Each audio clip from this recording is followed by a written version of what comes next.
So you want to make a survival game. You followed the tutorials on how to make a first-person controller, and after hours of ASWDing your camera around on top of a white plane, you watched another tutorial about creating terrain. And after hours of ASWDing your camera around on a hastily thrown together two-material hill, you watched another tutorial about adding foliage and trees to your terrain. And after hours of ASWDing your camera around a mysterious floating island where all the trees are identical but facing in random directions, you decide to recruit ChatGPT in to help you figure out how to make those trees interactable. Well,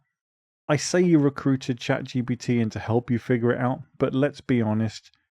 your initially well-meaning attempts quickly turned into ChatGPT doing all the coding, and you getting gradually more left behind as each piece of code it gives you is in a different coding style it borrowed from somewhere on the internet, which you understand less and less. And add to that your growing blood pressure as ChatGPT provides less and less reliable solutions to your problems to the extent that your game is totally broken, although at this point you can't really call it your game, since 90% of the code was regurgitated by a large language module which insists that every question you ask it is a brilliant idea that is insightful and something that many people think, although they don't talk about it.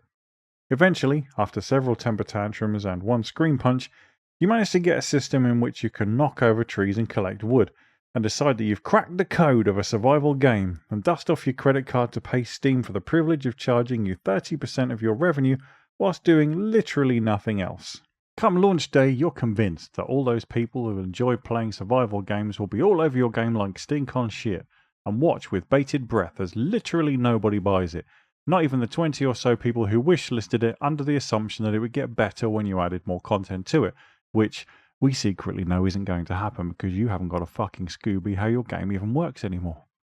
So, why didn't your game sell? You had all the components of a survival game. Insta-death when your food or water runs out, tree punching, crafting tools. Well, one tool. So what gives?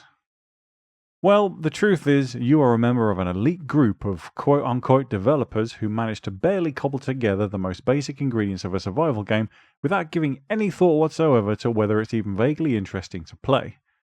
You see, contrary to what you might think, most gamers have no interest in walking around in a 1 square kilometer map with haphazardly placed vegetation punching trees for no good reason.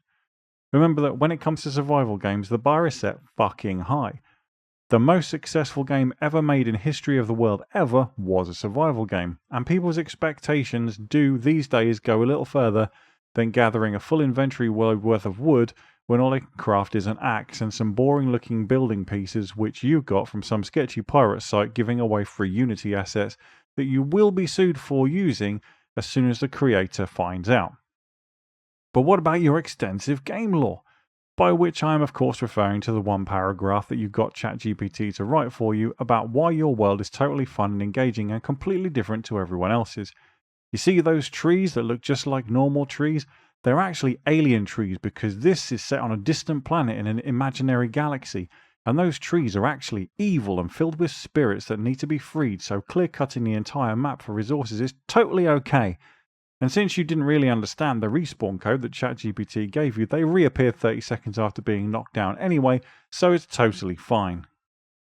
So congratulations, your $100 Steamworks fee will go a long way towards keeping the machine running, and you can now officially call yourself a developer because something you made is on the internet somewhere for people to maybe buy if they completely lose what brain cells they have left after wasting 1,000 hours playing 7 Days to Die and having to rebuild their base every time the game is updated because the fun gimps are incapable of empathy toward their players, and if you dare to complain it on their forums, you will get banned so hard you think you actually just might be one of Donald Trump's former snivelling worshippers after he tweeted about how they're a loser. If, however, you are interested in creating something worth playing, you might want to consider some kind of angle that makes a game interesting and fun to play that expands on the basic survival recipe rather than just being yet another carbon copy.